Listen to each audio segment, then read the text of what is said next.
पर्लवी पुरी मामले में लगातार दिव्या खोसला कुमार स्ट्रगल कर रही हैं, लगातार पर्ल को सपोर्ट कर रही हैं।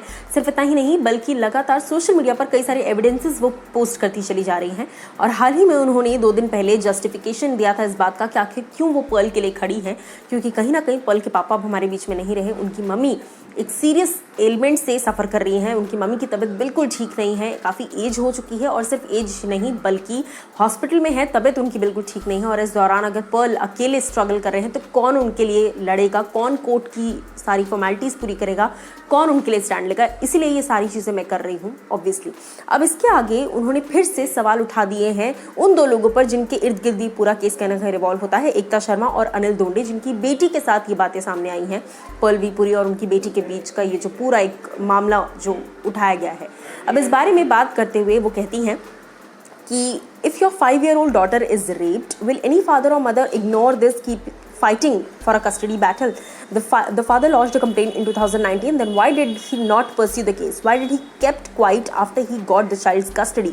Why he's reopened the case after 2 years when the mother is almost on the verge of winning the custody battle in the lower court? यानी कि ये जो पूरा केस है ये 2019 में आपने लॉन्च कराया कि मेरी बेटी के साथ ऐसा ऐसा हुआ है। उसके बाद आप शांत बैठ गए, उसके बाद आपने कुछ नहीं किया। अब अचानक से 2 साल बाद आपको ये याद आता है, जबकि बच्ची की कस्टडी जो है वो मम्मी के पास जाने वाली है, तब आपको ये होश आ रहा है कि आपकी बेटी के साथ ऐसा कुछ हुआ था।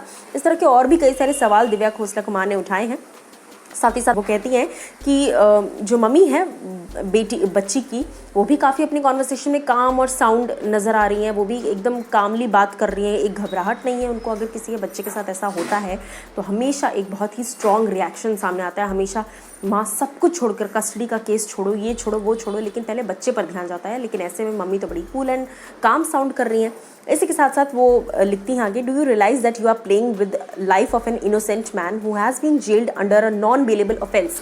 ये सबसे इंपॉर्टेंट बात है कि जब भी किसी इंसान पर पॉक्सो लगता है तो वो नॉन बेलेबल ऑफेंस होता है, क्योंकि आपने एक माइनर के साथ ऐसा किया है। Non bailable offence is definitely unbearable, आपको बेल नहीं मिलेगी। कुछ ही दिनों में पर्लवी पुरी का बर्थडे है, ये बातें भी सामने आ रही हैं कि क्या वो अपना बर्थडे बाहर उन्हें सेलिब्रेट क्या वो अपना बर्थडे जेल के अंदर ही मनाएंगे, क्या उनकी मम्मी अकेले रहेंगी एंड ऑल दैट स्टफ। बहुत सारी बातें सामने आ रही हैं। लेकिन हाँ, दिव्या लिखती हैं, you claim to be the victims but what if you are the real culprits of this case who have victimized Pallavi Puri? We want an inquiry on Ekta and Anil Donde. After all the law should be equal for all. इस बात की उन्होंने request की है, CMO Maharashtra को tag किया है।